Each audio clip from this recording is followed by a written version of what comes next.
అమరావతి ద్రోహి అని అందరికీ తెలిసినటువంటి విషయమే కదా సార్. ఇవాళ ప్రత్యేకించి చెప్పేది ఏముంది?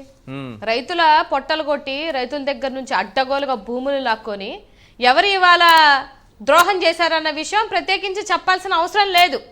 నిజంగా రామారావు గారు రైతు చనిపోయే ముందు కొన్ని క్వశ్చన్లు వేశారు కదా, ఆ క్వశ్చన్లకి సమాధానం చెప్పేటువంటి ధైర్యం ఈ కూటమి ప్రభుత్వంలో ఎవరికైనా ఉందా?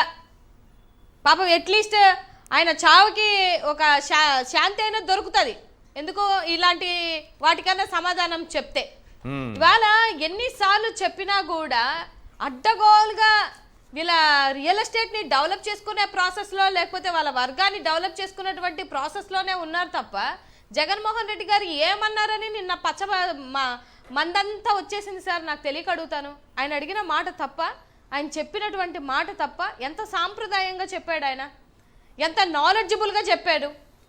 ఇంగ్లీష్లో చెప్పింది వాళ్ళకి అర్థమై సావలేదేమో నాకైతే తెలియదు, కానీ చాలా నీట్గా చెప్పాడు. ఇప్పుడు 50,000 ఎకరాలు తీసుకున్నారు ఇప్పటికే, మళ్ళీ ఇంకొక రెండో దశ అంటున్నారు.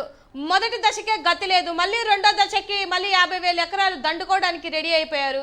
ఆ ప్లాట్లన్నీ నిజంగా నాకు ఎంత హాస్యాస్పదంగా అనిపిస్తుంది అంటే, ఆ ప్లాట్స్ రైతులకు కట్టుకోవడానికే లేకపోతే చంద్రబాబు నాయుడు గారు నారాయణ గారు కట్టుకోవడానికి చేసుకున్నారా సార్? అది 5,000 ఎకరాలలోనా ఇల్లు? దాన్ని ఏమంటారు? ఈ ప్యాలెస్లు కాదా? 5,000 ఎకరాలు 5,000 ఎకరాలలో గుడిసెలు కట్టుకుంటున్నారు చంద్రబాబు నాయుడు గారు కానీ లేకపోతే మన నారాయణ గారి